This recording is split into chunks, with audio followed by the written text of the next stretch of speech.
Welcome engineers, आप सभी का स्वागत है मेरे YouTube channel VIP advance tech में। और साथ ही में एसएससी जेई की भोकाल सीरीज़ में भी आप सभी का बहुत ज़्यादा स्वागत है।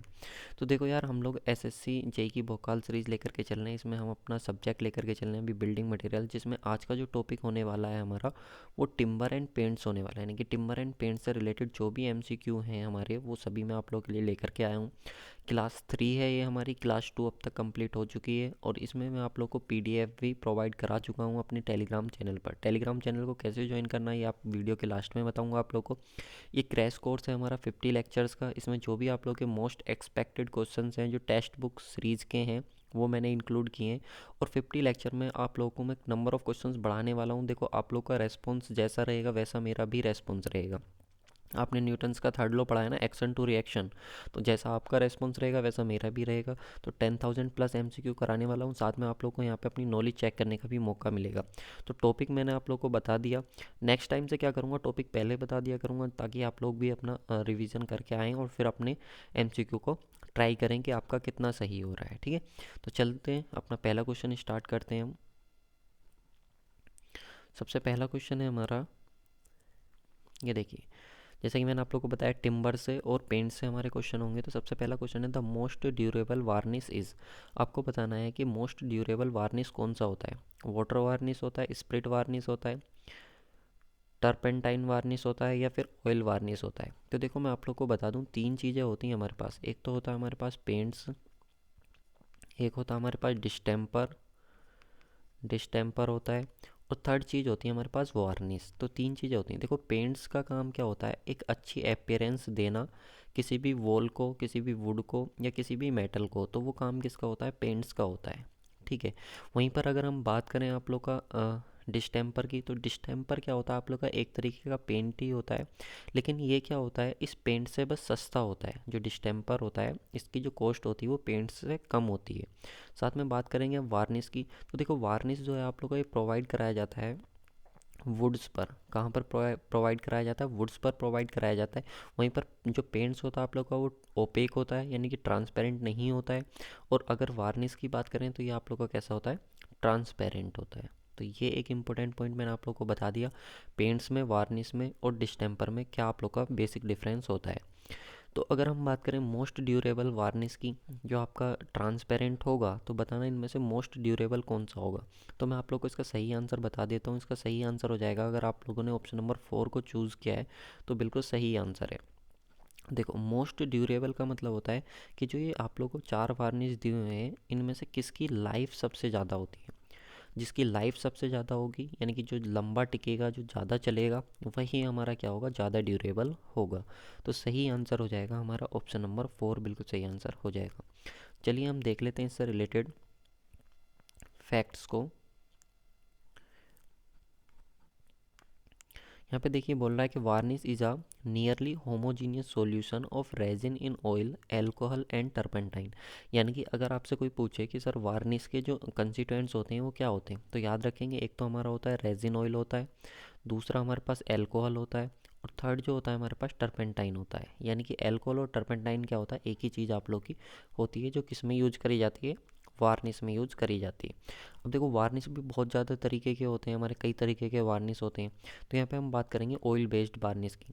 तो oil based varnish is the most durable finish that can be easily applied by the average would work. यानी कि अगर आप लोग का एवरेज वुड वर्क है तो उस पर अगर आप लोग को मोस्ट ड्यूरेबल अगर वार्निश चाहिए तो आप कौन सा यूज कर सकते हैं, ऑयल बेस्ड वार्निश आप यूज कर सकते हैं।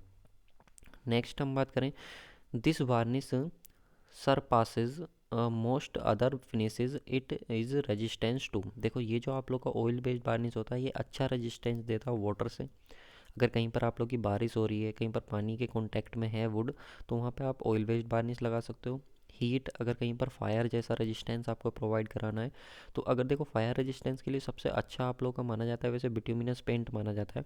लेकिन यहाँ पे भी ऑयल बेस्ड वार्निश को भी हम एक कंडीशन में यूज कर सकते हैं। उसके बाद सोलवेंट है या फिर अदर केमिकल्स आप लोग के हैं, तो इन सब से क्या करता है, रेजिस्टेंस हमको प्रोवाइड कराता है ऑयल बेस्ड वार्निश। चलिए नेक्स्ट क्वेश्चन पे हम आ जाते हैं। नेक्स्ट क्वेश्चन का आंसर अपना चूज़ कर लेंगे, जो भी आपका आंसर होगा। यहाँ पे देखिए, क्वेश्चन में पूछा the best season for felling of tree for timber production in a plain area. देखिए आपका एरिया कैसा है सर, प्लेन एरिया है। अगर प्लेन एरिया में आपको पेड़ों को काटना है, आपको पेड़ों को काटना है और उनसे टिम्बर प्रोड्यूस करनी है, यानी कि आपके जो ट्रीज़ होते हैं उन्हीं को तो कट करके हम क्या बनाते हैं, टिम्बर निकालते हैं। तो अगर आपके प्लेन एरिया के ट्री हैं तो आपको उनको अगर टिम्बर उनसे निकालना है तो उन ट्री को जो आप कट करेंगे, उनको जो गिराएंगे नीचे, वो किस सीज़न में गिराएंगे, कौन सा सीज़न उनके लिए परफेक्ट होगा, monsoon season, spring season, winter season या फिर समर सीज़न। तो इसका सही आंसर बताएंगे। देखिए जो आपके प्लेन एरिया होते हैं, प्लेन एरिया में जो अच्छा सीज़न माना जाता है आप लोग का, वो माना जाता है विंटर सीज़न। कौन सा माना जाता है, विंटर सीज़न माना जाता है। तो इसका सही आंसर जो हो जाएगा आप लोग का, ऑप्शन नंबर सी बिल्कुल सही आंसर हो जाएगा, अगर आप लोगों ने ऑप्शन नंबर थर्ड को चूज़ किया है तो। मैं आप लोग को इससे रिलेटेड पॉइंट्स बता देता हूँ कि आप लोग का हिली एरिया में कौन सा किस तरीके का मानसून रिक्वायर्ड होता है। तो ये सारी चीज़ें हम डिस्कस कर लेते हैं। देखिए सबसे पहले यहाँ पे बात करेंगे फेलिंग ऑफ ट्री की, कि कब इनको काटना चाहिए। The process of cutting of timber is known as the felling of tree. देखिए फेलिंग ऑफ ट्री का मतलब समझ लीजिए, सबसे पहले होता क्या है, जो आपके पेड़ होते हैं उनको काटने की जो प्रोसेस होती है उसी को हम बोलते हैं felling of trees. Optimum age of cutting of trees is in the range of 50 to 100 year. देखो कोई भी पेड़ हमें कब काटना चाहिए, जब उसकी एज लगभग 50 से 100 साल उसकी एज हो चुकी हो पेड़ को, यानी कि पेड़ 50 से 100 साल पुराना हो। एज उसकी कैसे पता करते हैं हम, तो एक हमारे पास क्या होती है, एंगुलर रिंग होती हैं। क्या होती हैं, एंगुलर रिंग्स होती हैं। एंगुलर रिंग्स की हेल्प से हम क्या करते हैं, उसकी एज को हम पता कर लेते हैं। सही। नेक्स्ट बात करेंगे, trees should B cut in such a way just above the base so that the maximum would is obtain. और हमको क्या होता है, पेड़ को इस तरीके से काटना होता है कि हमको मैक्सिमम वुड मिल जाए। कई बार आप लोगों ने देखा होगा जो पेड़ को काटते हैं वो क्या करते हैं, पहले पेड़ की जो रूट होती है, जड़ होती है, उसके आसपास क्या करते हैं, जो स्टेम होता है उसके आसपास थोड़ा सा क्या कर लेते हैं, डिग कर ले, एक गड्ढा कर लेते हैं, मिट्टी कुछ निकाल लेते हैं, फिर उसके बाद काटते हैं। क्यों, क्योंकि वो मैक्सिमम वुड को ऑब्टेन करना चाहते हैं। नेक्स्ट होता है felling of trees should be done when sap is at rest. और किसी भी पेड़ को काटना तभी सही माना जाता है जब उसका जो सैप है, ठीक है, उसमें जो सैप प्रेजेंट होता है वुड में, वो कैसा होना चाहिए, रेस्ट में होना चाहिए, यानी कि रुका हुआ होना चाहिए।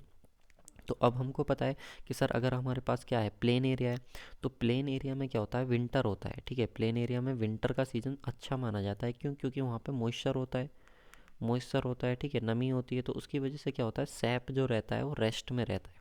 सैप जो रहता है वो रेस्ट में रहता है। वहीं पे हिली एरिया की बात करें तो हिली एरिया में समर अच्छा माना जाता है। क्यों, क्योंकि वहाँ पे क्या होता है कि समर में आप लोग का रेनिंग होती है। ठीक है, हिली एरिया में क्या होती है, रेनिंग होती है, वर्षा होती है, जिसकी वजह से उसकी वहाँ पे भी क्या जाता है, मॉइस्चर आ जाता है, और जो सैप होता है हमारा वो रेस्ट में चला जाता है। इसलिए जो हिली एरिया होते हैं वहाँ पे समर में अच्छा माना जाता है। ठीक है, तो मैंने दोनों पॉइंट आप लोग को बताए जो कि बहुत ज़्यादा इंपॉर्टेंट है, कि समर और विंटर कौन से एरिया के लिए सुटेबल माने जाते हैं फेलिंग ऑफ ट्री के लिए, कटिंग ऑफ ट्री के लिए। चलिए नेक्स्ट क्वेश्चन पे आ जाते हैं। ये हमारा नेक्स्ट क्वेश्चन है। यहाँ पे आपको लिस्ट 1 और लिस्ट 2 दी हुई है। एक सेकेंड।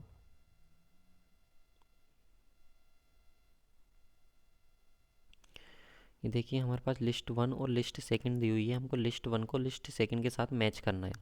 एक तरफ हमारे पास है डिफेक्ट्स ऑफ टिम्बर, यानी कि जो हमारी टिम्बर होती है उसमें जब हम उसकी सीजनिंग करते हैं, उसका कन्वर्जन करते हैं, तो उसमें बहुत तरीके के डिफेक्ट्स आ जाते हैं। तो ये कुछ एक तरफ डिफेक्ट्स के नाम दिए हुए हैं और एक तरफ क्या है, उनके कॉजेज़ दिए हुए हैं, यानी कि वो जो डिफेक्ट आता है वो किसकी वजह से आता है, ये हमको मैच करना है। ठीक है, और इसको मैच करने के लिए हमारे पास देखिए नीचे ऑप्शंस हैं कुछ इस तरीके से। अगर मैं इसको छोटा कर दूं तो कुछ इस तरीके से हमारे पास ऑप्शन आ जाएंगे। ठीक है, तो हमको इसको पढ़ना है। तो देखो अब मैं इसको बता देता हूँ आप लोग के। सबसे पहले हम बात कर लेते हैं बोर्ड इफ़ेक्ट्स की। तो जो आपका बोर्ड इफ़ेक्ट आता है वो किसकी वजह से आता है, तो ये आपका जो बोर्ड इफ़ेक्ट है ये हमारा आता है defects due to seasoning of timber, यानी कि जब आप क्या करते हो, सीजनिंग करते हो ना टिम्बर की, तो उसकी वजह से ये हमारा बोर्ड इफेक्ट आता है। तो इसका सही आंसर क्या हो जाएगा, ऑप्शन थर्ड वाले से ये मैच कर जाएगा। ठीक है, due to seasoning, this defect is due to seasoning. उसके बाद अगर हम बात करें नोट की, तो जो हमारे पास नोट डिफेक्ट आता है वो किसकी वजह से आता है, तो नोट डिफेक्ट जो आता है आप लोग का, ये नेचुरल फोर्सेस की वजह से आता है। किसकी वजह से आता है, नेचुरल फोर्सेस की वजह से। तो इसका जो सही ऑप्शन चला जाएगा वो किसके साथ चला जाएगा, फोर्थ वाले के साथ। नेक्स्ट बात करेंगे वेन की। तो वेन जो आप लोग का आता है ये किसकी वजह से आता है, तो वेन आप लोग का आता है due to conversion of timber. तो कन्वर्जन ऑफ टिम्बर की वजह से आप लोग का कौन सा आता है, वेन आता है। उसके बाद बात करेंगे हम बोरर्स की, तो मेराइन बोरर्स जो आता है आप लोग का, ये आता है इंसेक्ट्स की वजह से। किसकी वजह से आता है? इंसेक्ट्स जो होते हैं आप लोग के, जो कीड़े वगैरह होते हैं, या फिर जो आप लोग की वाइट आंट्स होती है, जो दीमक होती है, उसकी वजह से आप लोग का आता है। हर्ट रूट की बात करें तो हर्ट रूट किसकी वजह से आता है? तो याद रखेंगे, हर्ट रूट आपका फंगई की वजह से आता है। किसकी वजह से आता है? फंगई की। आप लोग सोच रहे होंगे देखो डिफेक्ट तो कई होते हैं। अगर आप बात करो कन्वर्जन ऑफ टिम्बर की वजह से, तो कन्वर्जन ऑफ टिम्बर की वजह से बहुत सारे डिफेक्ट आते हैं। फिर यही डिफेक्ट्स क्यों यहाँ पे चूज़ किए गए, तो मैं आप लोग को बता देता हूँ। ये डिफेक्ट्स बहुत ज़्यादा इंपॉर्टेंट है। ये आप लोग को 1 मार्क्स दिला करके जाएंगे पेपर में।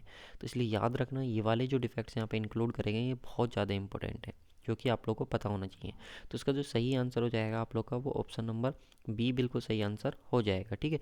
बाकी आप लोग को पीडीएफ टेलीग्राम पर अवेलेबल करा दी जाएगी, तो आप उसमें से देख लेना कि कौन सा डिफेक्ट किसकी वजह से होता है। ठीक है। एक बार फिर से बता देता हूँ, बोर्ड डिफेक्ट जो होता है वो सीजनिंग की वजह से होता है। नोट जो होता है आप लोग का, वो नेचुरल फोर्सेस की वजह से होता है। वेन जो होता है कन्वर्जन ऑफ टिम्बर की वजह से होता है। मेराइन बोर्ड जो होता है वो इंसेक्ट्स की वजह से होता है। और जो हर्ट रूट्स होता है, ये हमारा फंगई की वजह से होता है। ठीक है। इस तरीके से आप लोग को ये याद रखने हैं। देखिए आप लोग को पीडीएफ में यहाँ पे मिल जाएंगे, सारे डिफेक्ट मिल जाएंगे कि कन्वर्जन की वजह से कौन सा डिफेक्ट होता है, ये आपको मिल जाएंगे। इंसेक्ट्स की वजह से कौन से डिफेक्ट्स होते हैं, ये आपको मिल जाएंगे। यानी कि सभी मैं आप लोग को पीडीएफ में अवेलेबल करा दूंगा। लेक्चर 2 तक की जो पीडीएफ है वो टेलीग्राम चैनल पर अवेलेबल करा दी गई हैं, तो ये भी आप लोग को अवेलेबल करा दी जाएगी, जो कि बहुत ज़्यादा इंपॉर्टेंट है। नेक्स्ट बात कर लेते हैं defects due to natural force. Natural force की हम बात कर लेते हैं, तो नेचुरल फोर्स की वजह से जो डिफेक्ट्स हैं ये हमारे आते हैं। नोट्स हो गया, बर्ब हो गया, रिंग गाइल्स हो गया, ट्विस्टेड फाइबर्स हो गया, सेकर हो गया। तो ये सब के सब क्या होते हैं? हमारे नेचुरल फोर्सेस की वजह से टिम्बर में डिफेक्ट्स आ जाते हैं। नेक्स्ट क्वेश्चन की बात करेंगे। देखो ये जो डिफेक्ट्स है ना, अगर आप चाहो तो इनकी ट्रिक भी है, ट्रिक भी मैं करा दूंगा अगर एक अलग से वीडियो बना करके, कि टिम्बर्स के डिफेक्ट्स को कैसे याद करें, कि कौन सा डिफेक्ट्स किसकी वजह से होता है। चलो वो भी देखेंगे, टाइम लगेगा। तो the outer protective layer of a tree, आपको बताना है एक ट्री जो होता है उसकी जो आउटर लेयर होती है, ठीक है, वो प्रोटेक्टिव होती है। तो उस लेयर का नाम आपको बताना है, क्या बोलते हैं? कैम्बियम लेयर बोलते हैं, पिच बोलते हैं, बार्क बोलते हैं, सैपवुड बोलते हैं। तो देखो इसका जो सही आंसर है, अगर आपने चूज़ कर लिया तो ठीक है, वरना इसका सही आंसर जो है आप लोग का ऑप्शन नंबर 3 बिल्कुल सही आंसर है। देखिए इससे आपसे नॉलेज चेक करने के लिए इस सीरीज़ को लाया गया है, तो अपना ऑप्शन चूज़ कर लिया करिए ज़रूर, चाहे सही या गलत। और फिर कमेंट बॉक्स में बताया करिए कि यार आप लोग के इतने क्वेश्चन सही हुए हैं, ताकि आपकी प्रिपरेशन का लेवल पता लग सके। सही है कि नहीं? तो एक बार बताइए ज़रूर कि आपके क्वेश्चन कितने सही हो जाते हैं, और सीरीज आप लोग को कैसी लग रही है, क्योंकि आपके सपोर्ट की बहुत ज़्यादा ज़रूरत है यार मुझे। अगर चैनल पर नए हैं तो सब्सक्राइब भी करें और वीडियो को शेयर भी करें। देखो आप लोग शेयर करोगे तो यार मुझे भी अच्छा लगेगा, क्योंकि व्यूज़ आएंगे तो थोड़ा सा मुझे भी लगेगा कि हाँ कहीं ना कहीं मेरी मेहनत सक्सेस हो रही है। तो यार आप लोग क्या करो, ज़्यादा से ज़्यादा वीडियो को शेयर करो। चलो अब बात कर लेते हैं हम लेयर की। जो ट्रीज होती हैं उसकी कौन कौन सी लेयर्स होती हैं। देखो यहाँ पे एक हमने क्रॉस सेक्शन को लिया हुआ है। जो टिम्बर होता है, ट्री होता है, उसका क्रॉस सेक्शन यहाँ पे कंसिडर करा हुआ है। तो सबसे पहले बात करें तो हमारे आता है आउटर बार्क। कौन सी आती है? आउटर बार्क, जो सबसे बाहर की लेयर होती है। और उसके बाद जो आती है वो अंदर वाली लेयर होती है, जिसको हम बोलते हैं इनर बार्क। ठीक है। अब इनर बार्क के बाद क्या होता है? हमारा सैपवुड होता है, कैम्बियम लेयर होता है, सॉरी, उसके बाद क्या होता है? हमारा कैम्बियम लेयर होता है। तो कैम्बियम लेयर के बाद आता है हमारा सैपवुड। और सैपवुड के बाद जो आता है हमारा, वो आता है हर्टवुड। और हार्डवुड के बाद जो आता है वो आता है हमारा पिच। ठीक है। इस चीज़ को हमको याद रखना है। इसको आप इस तरीके से भी याद कर सकते हैं। पहले सबसे पहले क्या आएगा? बार्क। बार्क के बाद क्या आएगा? Cambium layer. फिर क्या आएगा आप लोग का? सैपवुड। फिर क्या आएगा आप लोग का? हार्डवुड। और फिर क्या आएगा? पिच। ठीक है। तो BSHP करके भी आप इसको याद कर सकते हैं। सबसे पहले बार्क, फिर कैम्बियम लेयर, फिर सैपवुड, फिर आप लोग का हार्डवुड, और फिर आप लोग का पिच। ठीक है। तो जो भी आप इसका फुल फॉर्म बनाना चाहें, कुछ भी आप इसकी फुल फॉर्म बना सकते हैं अपने हिसाब से, और फिर इसको याद कर सकते हैं। चलिए नेक्स्ट हम बात कर लेते हैं। ये देखिए, बाकी यहाँ पे मेंशन किया हुआ है कि पिच क्या होता है। जो आपकी इनर मोस्ट, जो सेंटर वाला पोर्शन होता है उसको पिच बोलते हैं। हार्टवुड क्या होता है? जो हमारे इनर एंगुलर रिंग्स होती हैं सराउंडिंग द पिच, उनको हम हार्टवुड बोलते हैं। सैपवुड क्या होता है? इसमें क्या होता है? ये आप लोग का हार्टवुड और कैम्बियम लेयर के बीच होता है। कैम्बियम लेयर क्या होती है? एक थिन लेयर होती है जिसमें सैप आप लोग का प्रेजेंट होता है, और साथ में sap between sapwood and inner bark के बीच ये आप लोग का प्रेजेंट होता है। और इनर बार की बात करें तो इसका काम होता है प्रोटेक्शन देना कैम्बियम लेयर को। और आउटर का बात करें तो इसका आउटर मोस्ट पोर्शन होता है जो पूरे ट्री को क्या करता है? प्रोटेक्शन देता है। नेक्स्ट क्वेश्चन की बात करेंगे। देखिए नेक्स्ट क्वेश्चन है हमारे पास, इस क्वेश्चन का आंसर बताएंगे सब लोग।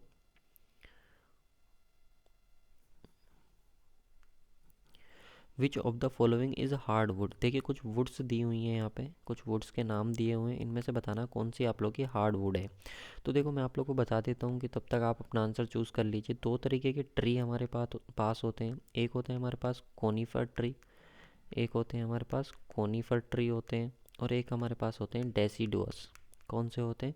डेसीडुअस ट्री होते हैं।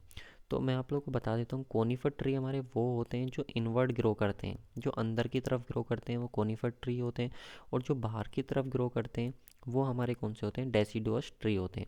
यही डेसीडुअस ट्री हमको क्या देते हैं? हार्ड वुड देते हैं। कौन सी वुड देते हैं? हार्ड वुड देते हैं। और अगर बात करें कोनीफर ट्री की, तो कोनीफर ट्री से हमको कैसी वुड मिलती है? सॉफ्ट वुड मिलती है। कैसी मिलती है? सॉफ्ट वुड मिलती है। इसीलिए जो डेसिडुअस ट्री होते हैं इनको हम क्या बोलते हैं? इंजीनियरिंग ट्री बोलते हैं। क्या बोलते हैं? इंजीनियरिंग ट्री बोलते हैं, क्योंकि इंजीनियर पर्पज से डेसिडुअस ट्री ही इम्पोर्टेंट होते हैं। तो बात करेंगे यहाँ पे हार्डवुड की, तो हार्डवुड इनमें से अगर आपने ऑप्शन नंबर ए को चूज़ किया है तो बिल्कुल सही है। बाकी अगर आप बात करोगे देवदार की हो गया, और केल की हो गया, और यहाँ पे चीर की हो गया, ये तीनों की तीनों कैसी होती हैं? सॉफ्ट वुड होती हैं। सॉफ्ट वुड होती हैं। क्यों? क्योंकि ये कोनीफर ट्री के एग्जाम्पल हैं। और अगर इसकी बात करोगे आप, ये महोगना जो है, तो ये आप लोग का क्या होता है? हार्ड वुड होता है। क्या होता है? हार्ड वुड होता है। क्यों? क्योंकि ये डेसिडुअस ट्री का एग्जाम्पल है। चलिए मैं आप लोग को और डिटेल में बता देता हूँ।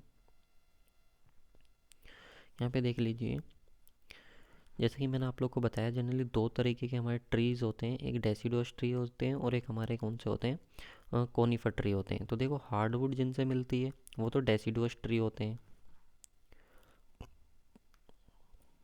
देखो हार्डवुड जिससे मिलती है वो तो हमारे डेसिडुअस ट्री होते हैं, और जिनसे हमें सॉफ्टवुड मिलती है वो हमारे कौन से होते हैं? कोनीफर ट्री होते हैं।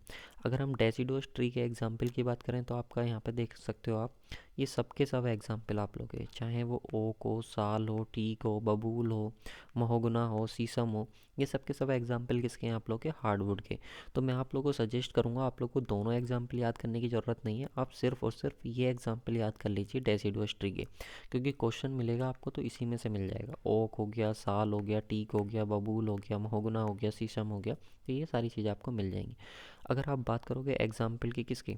कोनीफर ट्री के, जो कि आपको क्या देते हैं? सॉफ्ट वुड देते हैं।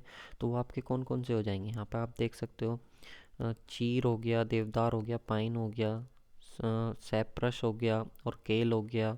ये सारी चीज़ें आप लोग को क्या देती हैं? इसका केल का बोटनिकल नेम आप लोग याद रखेंगे, पाइनस विलिचिना। पाइनस विली चीना इसका नाम होता है, बॉटनिकल नेम। हो सकता है किसी एग्ज़ाम में पूछ लिया गया हो, तो इसलिए यहाँ पे इन्होंने मेंशन किया हुआ है। ठीक है। बाकी मैंने आप लोग को बता दिया, जो इंजीनियरिंग एप्लीकेशन के लिए आप लोग का बना हुआ होता है वो आप लोग के कौन से होते हैं? जो हार्डवुड होते हैं वो आप लोग के इंजीनियरिंग एप्लीकेशन के लिए होते हैं, और जो आप लोग के क्या बोलते हैं, सॉफ्टवुड होते हैं, वो इंजीनियरिंग एप्लीकेशन के लिए नहीं होते हैं। चलिए नेक्स्ट आ जाते हैं, नेक्स्ट क्वेश्चन पे। देखिए इसमें पूछा गया है the base material of a distemper is. मैंने अभी आप लोग को बताया था डिस्टेम्पर होता क्या है, पेंट बताया था, डिस्टेम्पर बताया था, और वार्निश बताया था। मैंने बताया था पेंट की तरह ही होता है डिस्टेम्पर, बस क्या होता है? पेंट से सस्ता होता है। तो इसमें बताना बेस मटेरियल कौन सा होगा। तो देखिए बेस मटेरियल हमारा वो होता है किसी भी पेंट में या किसी भी डिस्टेम्पर में जो उस पेंट को बल्क प्रोवाइड करे, जो इस पॉइंट को क्या, उस पेंट को या डिस्टेम्पर को क्या प्रोवाइड करे? बल्क प्रोवाइड करे। यानी कि एक तरीके से उसके वॉल्यूम का मेन कॉन्स्टिट्यूएंट जो हो वो क्या हो? बेस होता है। ठीक है, जो उसको बल्क प्रोवाइड करता है। तो इनमें से बताना है जो डिस्टेम्पर हमारा होता है उसमें से इसका सही आंसर कौन सा होगा। तो देखो डिस्टेम्पर का जो बेस मटेरियल होता है वो आप लोग का क्या होता है? चौक होता है। क्या होता है? चौक आप लोग का होता है जो उसमें यूज करा जाता है। तो इसका सही आंसर ऑप्शन नंबर ए हो जाएगा। बाकी अगर आप डिस्टेम्पर से रिलेटेड अगर और चीज़ें आप देखना चाह रहे हो तो यहाँ पे देख लो, the surface on which distemper is to be done is first clean. पहले उसको क्लीन कर लेते हैं with sand paper and made smooth as far as possible. देखो क्या करते हैं, सबसे पहले जिस पे हमें डिस्टेम्पर अप्लाई करना होता है उसको स्मूथ कर लेते हैं, और फिर उस पर हम क्या करते हैं? अप्लाई करते हैं। After plaster gets dried on the wall for minimum 60 days, और उसको मिनिमम 60 डेज के लिए हम क्या ड्राई होने देते हैं on then distemper is to be done. फिर उसके बाद डिस्टेम्पर उस पर हम अप्लाई करते हैं, 2 कोट में उसको अप्लाई करते हैं। ये सारी चीज़ें हैं। अच्छा इस चीज़ को और देख लीजिए, These are water paints made with base as with chalk and thinner as water are available as dry distemper oil bounded distemper। देखो इस चीज़ को ध्यान रखना, जो आपका डिस्टेम्पर होता है इसमें जो आप लोग का बेस की तरह जो यूज़ करा जाता है वो तो वाइट चौक होता है, और जो थिनर की तरह यूज़ करा जाता है वो एज ए वाटर होता है, या फिर जो आप लोग का ऑयल होता है वो आप लोग का यूज करा जाता है। अच्छा, ड्रायर की तरह जो यूज़ करा जाता है डिस्टेम्पर में वो ऑयल यूज़ करा जाता है, सॉरी, ठीक है। ये चीज़ आप लोग को याद रखनी। देखिए नेक्स्ट क्वेश्चन है, बहुत इंपॉर्टेंट क्वेश्चन है और हो सकता है कि आपके लिए बिल्कुल न्यू क्वेश्चन हो। तो देख लीजिए, क्वेश्चन की बात करेंगे। The maximum surface drying time for class A type plastic emulsion paint as per the Indian standard is. देखो जो हमारा क्या होता है, इमल्सन पेंट होता है, तो जो इमल्सन पेंट होता है इसकी कुछ क्लास होती हैं, ए बी सी डी, इस तरीके से क्लास होती हैं। तो ये बात कर रहे हैं कि अगर सर आपका क्लास ए का इमल्सन पेंट है तो उसको ड्राई होने में मैक्सिमम कितना टाइम लगता है अकॉर्डिंग टू इंडियन स्टैंडर्ड, जो इंडियन स्टैंडर्ड कोड है। तो यहाँ पे मैं आप लोग को इंडियन स्टैंडर्ड कोड बताऊंगा जो पेंट से रिलेटेड है, और यहाँ पे इमल्सन पेंट के बारे में बात करूंगा कि कौन कितने टाइप्स के ये होते हैं, कितने टाइप्स की इनकी कैटेगरी होती हैं, और किस कैटेगरी को ड्राई होने में कितना टाइम लगता है। ये सारी चीज़ें मैं इस क्वेश्चन में बताऊँगा आपको। तो आप सबसे पहले मुझे ये बता दीजिए कि इस क्वेश्चन का सही आंसर क्या होगा। तो देखो इस क्वेश्चन का सही आंसर आई थिंक 45 होगा, जो आप लोग का टाइम लेता है कितना, 45 मिनट्स का, ठीक है। मिनट्स में हमसे टाइम पूछा है, तो 45 मिनट का ये टाइम लेता है। तो सही आंसर क्या हो जाएगा, ऑप्शन नंबर ए बिल्कुल सही आंसर आप लोग का हो जाएगा। बाकी की हम क्लास की बात कर लेते हैं। ये देखिए सबसे पहले हम बात करेंगे इसके कोड की। तो मैंने जैसे कि अभी आप लोग को बताया कि इसका जो कोड होता है वो इंडियन स्टैंडर्ड IS 15489 इस टू 2004, ये हमारा क्या होता है, इंडियन स्टैंडर्ड पेंट का कोड होता है, जो कि आप लोग को पता होना चाहिए, इंपॉर्टेंट है, बिल्डिंग मटेरियल का है तो इम्पोर्टेंट है। बात करेंगे मैक्सिमम सरफेस ड्राइंग फॉर, अगर क्लास ए का टिम्बर है तो उसको ड्राई होने में टाइम लगता है 45 मिनट का। अगर हम बात करें क्लास सी, ठीक है, और क्लास डी, तो इनको जो टाइम लगता है वो आप लोग का कितना टाइम होता है, 90 मिनट्स का होता है। क्लास ए जो होती है आप लोग की, एक सेकेंड, यहाँ पे बात करेंगे maximum surface drying time for class C and class D type, तो आप लोग का 90 मिनट्स हो गया जैसे कि बताया। क्लास ए के लिए और क्लास बी के लिए अगर आप बात करोगे तो 240 मिनट्स, दोनों अगर कंबाइन करके आपने अप्लाई किए हैं तो उसमें 240 मिनट्स लगेगा। और साथ में अगर क्लास सी और क्लास डी आपने अप्लाई किया, हार्ड हार्ड आपको करना है, मैक्सिमम हार्ड आपको करना है, तो मैक्सिमम हार्ड के केस में उसका जो टाइम होता है 480 मिनट्स होता है इमल्सन पेंट का, ठीक है, याद रखेंगे। तो यहाँ पे देखो क्लास ए का अलग से दे रखा है 45, बाकी बी को सी के साथ और सी को डी के साथ कंबाइन करके आप लोगों को दिया हुआ है, और ए को भी बी के साथ कंबाइन किया हुआ है। सॉरी, एक सेकेंड, क्लास ए का तो 45 मिनट हो गया, ए को बी को कंबाइन किया हुआ है और सी को डी को कंबाइन किया हुआ है, तो इनको अलग अलग टाइम दे रखा, कितना टाइम लगेगा, इनको 90 मिनट्स लगेंगे अगर सॉफ्ट है, और हार्ड है तो 480 मिनट्स लगेंगे। इसकी अगर हम बात करें ए और बी की तो इसको 240 मिनट्स लगेंगे, ठीक है। तो इस तरीके से इन्होंने दिया हुआ है। चलिए नेक्स्ट क्वेश्चन की हम बात कर लेते हैं। नेक्स्ट क्वेश्चन जो कि एक इम्पोर्टेंट क्वेश्चन है, यहाँ पे देखेंगे सही आंसर अपना चूज़ कर लेंगे।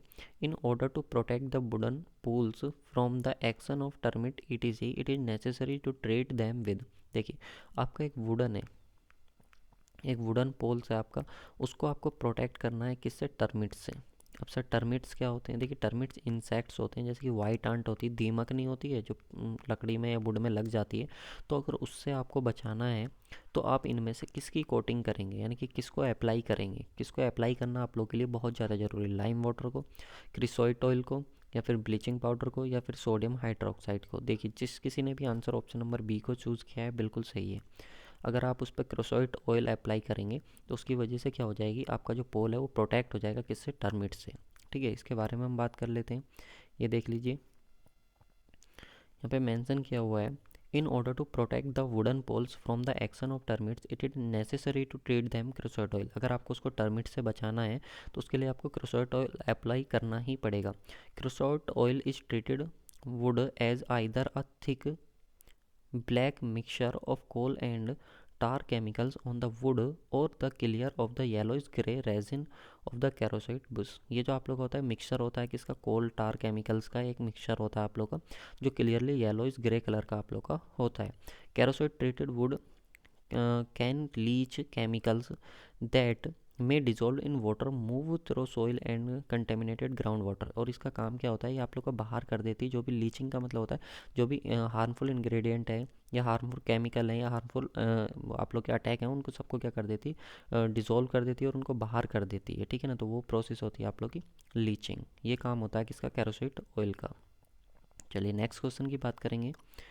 नेक्स्ट क्वेश्चन है हमारा, which paint is prepared by dissolving asphalt.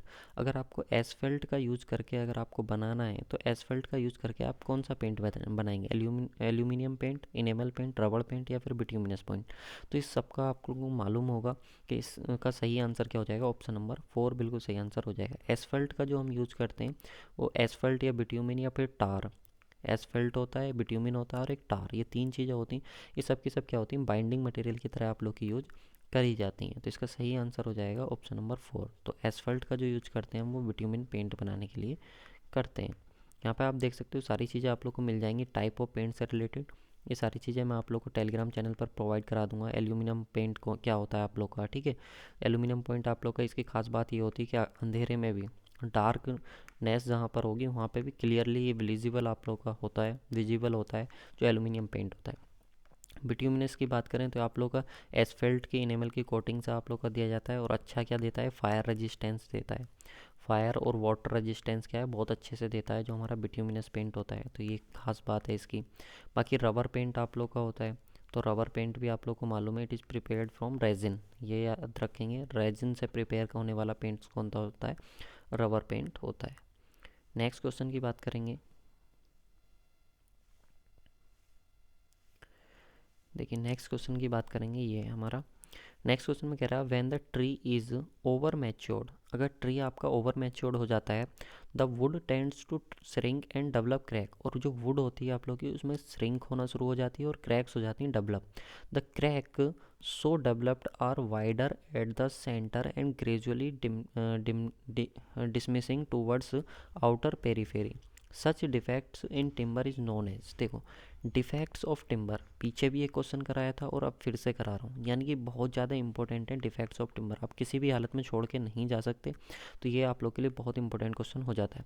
यहाँ पे कह रहा है कि एक टिम्बर थी जो आप लोग की ट्री था ओवर मैच्योर्ड हो गया था, जिसकी वजह से वो श्रिंक होना शुरू हुआ और उसमें डेवलप हो गई क्रैक। और जो क्रैक डेवलप हुई हैं वो कुछ इस तरीके से हुई हैं आप लोग की, वो वाइडर हैं सेंटर पे और मतलब डिसमिस हो रही है, यानी कि छोटी होती चली जा रही है पेरीफेरी की तरफ। तो वो डिफेक्ट आप लोगों का कैसा होगा, चेक्स होगा, कप सेक होगा, स्टार सेक होगा या हार्ट सेक होगा। तो देखो इसका सही आंसर हो जाएगा आप लोग का ऑप्शन नंबर 4।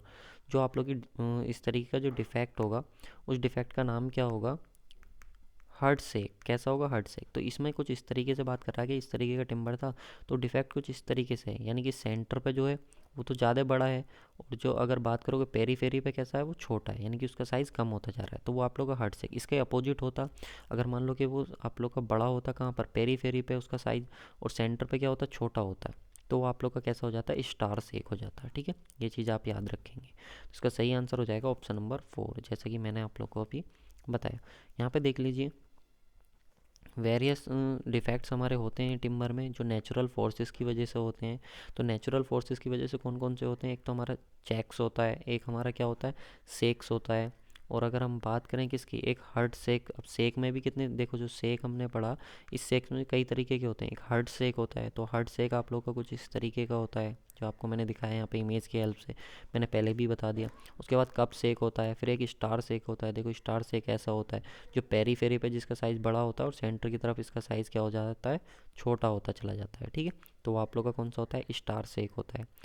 ये सारी चीज़ें आपको, एक ये भी आप लोग का नेचुरल फोर्सेस की वजह से होता है। जो रिंग रिंग गैल होता है, ये रिंग गैल होता है, तो ये भी आप लोग का किसकी वजह से होता है, नेचुरल फोर्सेस की वजह से होता है। तो thank you guys for watching this video lecture आप लोगों को कैसा लगा, सीरीज कैसी लग रही है, तो प्लीज़ एक कमेंट करके ज़रूर बताना यार, अपना वैल्यूएबल कमेंट देना वीडियो में। और साथ में मेरी मेहनत कैसी लग रही है ये भी थोड़ा सा बताना।